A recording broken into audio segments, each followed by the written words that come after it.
The Athletic.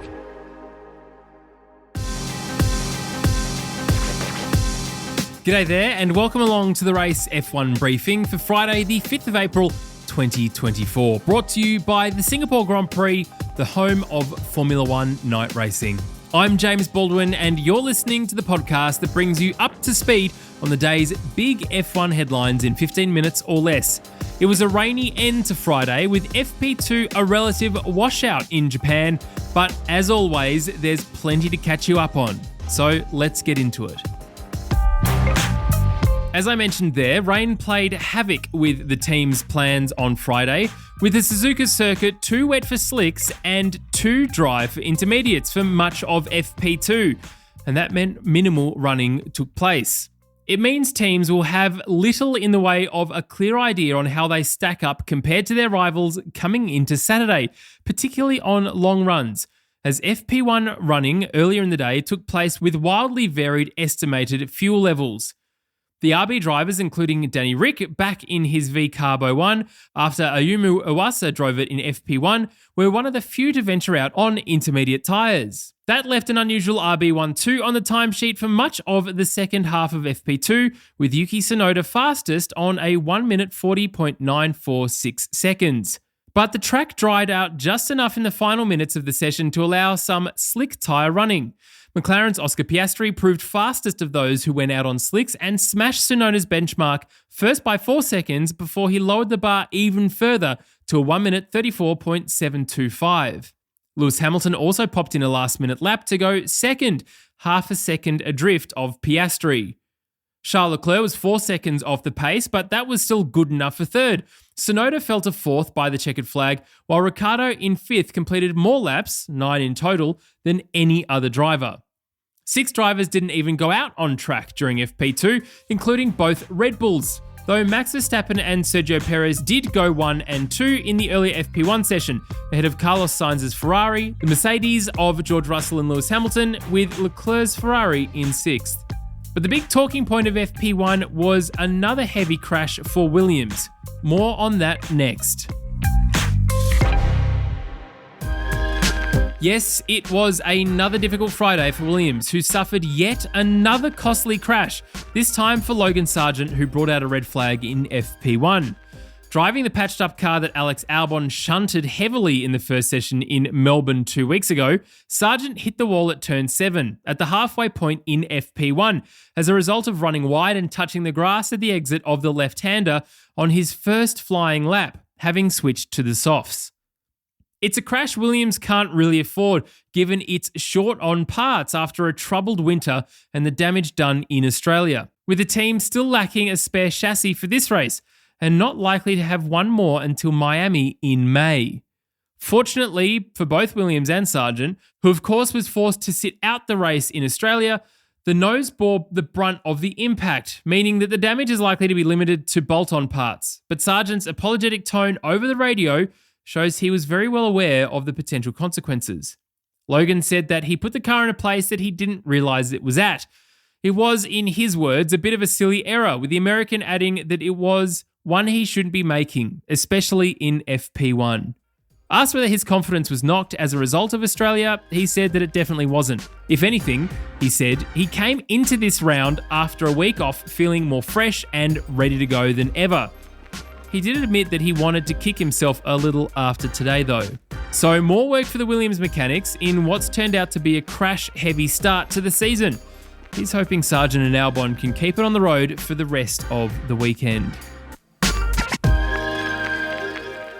The Race F1 briefing.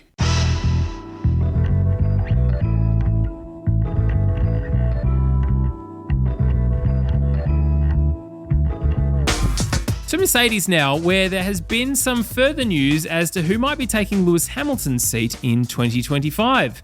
As the race's Ed Straw reports, team principal Toto Wolff is well aware that the obvious contenders for the seat could sign up for rival teams if Wolff delays his final decision. But the willingness to miss out on candidates with strong track records in Carlos Sainz and Fernando Alonso is proof, according to Ed, that the favourite for the seat is rookie Kimi Antonelli. That might seem an extraordinary conclusion to draw, given Mercedes is, for all its recent struggles, one of F1's top teams and would never normally look twice at a rookie. But Antonelli, who turns 18 in August and is currently racing in Formula 2, is not an ordinary kind of talent and has been regarded as something special since he was signed up by Mercedes in 2019. Wolff was asked about the driver situation at Suzuka today, specifically whether four-time world champion Seb Vettel might be a candidate for the drive, as we reported yesterday. His response started offering respect to a driver with Vettel's track record, but someone that Mercedes is understood to have no interest in, before moving on to revealing the fact that he's not worried about the other contenders potentially taking deals elsewhere either. Wolff said, "Sebastian is someone that you can never discount. His track record is phenomenal, and sometimes maybe taking a break is also good to reevaluate what's important for you and to re-find your motivation." He added that he hasn't taken the decision on who will fill Hamilton's seat yet, and it's not something he plans to do in the next few weeks, adding that the driver market is very dynamic, with some of the really good guys about to sign for some of the other teams.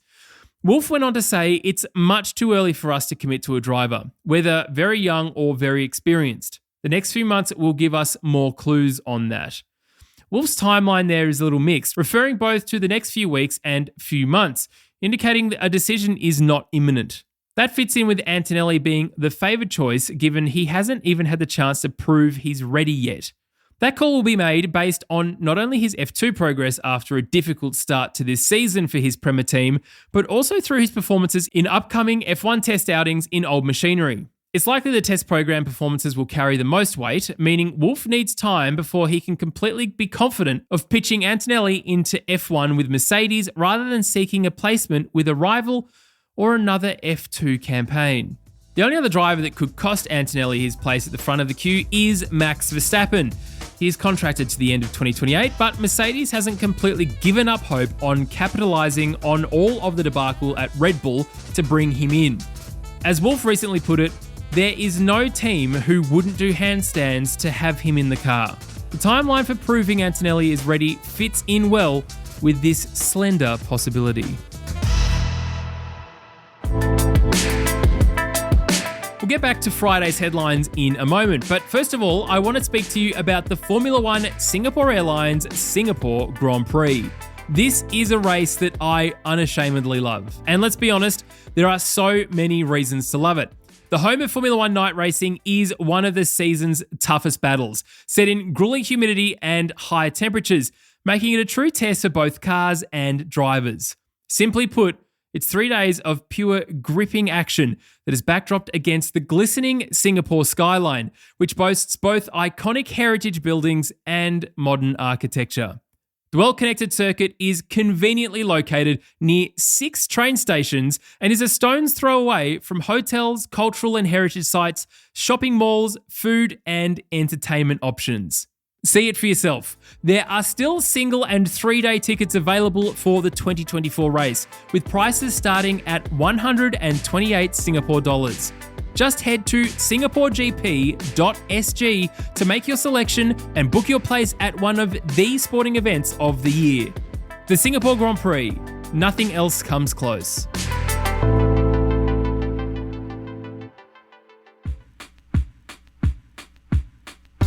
Another off-track story now, and Daniel Ricciardo is going to get his wish of a new chassis from his RB team for Formula One's upcoming Chinese Grand Prix. Ricciardo has pushed Red Bull's second team to look for a possible underlying car issue due to his discomfort in the opening rounds, in which he has trailed teammate Yuki Tsunoda. The 8-time Grand Prix winner said at the Australian Grand Prix he was not capable of replicating Tsunoda's cornering speed in this car and ended a disappointing home weekend, still hoping that RB might uncover a hidden issue to explain his difficulties. Whilst RB don't believe that this is the case, the team will take the opportunity to rule out an unusual chassis discrepancy. Ricciardo revealed on Thursday in Japan that he had triggered a conversation about changing the chassis. "I certainly addressed that," he said, "just again to make sure." DR said that in the past there has been a bit of a difference, and after driving in Formula One for a long time, he can find some differences. He added that it was certainly something he raised the possibility of, and if he's still struggling, before the team just tell him he's no good, to at least get that sorted and put everything to bed. Ricciardo hinted probably for China they'll change a few more things, and it has been confirmed that this will include the chassis. This will be for Ricciardo's peace of mind more than any expectation of it changing anything, and the team has even clarified that a new chassis is not being ready directly in response to those issues. RB Racing Director Alan Permain called it a happy accident, that the team already intended its spare chassis to be used soon. The reason that change will only happen in China has to do with chassis mileage, according to the team. This likely means RB was preparing the spare chassis to be used anyway to share the mileage between the three across the season. As Ricciardo is uncomfortable and Tsunoda is performing well, it does make sense for Danny Ric to immediately switch to the new chassis. Unlike at McLaren, where Ricciardo was terribly hamstrung by a lack of confidence and feel under braking and on corner entry, his limitation versus Tsunoda in the RB this season is predominantly through the high-speed corners. Ricciardo said that, of course, he would have wanted more results from the first 3 races. He has said himself that he's not happy with it. But, he added, it is important that he and the team ultimately stay on course and don't get sidetracked. Whilst the social media commentary continues about his performance, it's clear Daniel and the team are keen to work through any potential issues and get him back into his groove. That's it from a wet Suzuka, with plenty of action happening both on and off track, as per usual. Thank you so much for your company today. I'm James Baldwin, and this has been the Race F1 Briefing, brought to you by the Singapore Grand Prix, the home of Formula One night racing.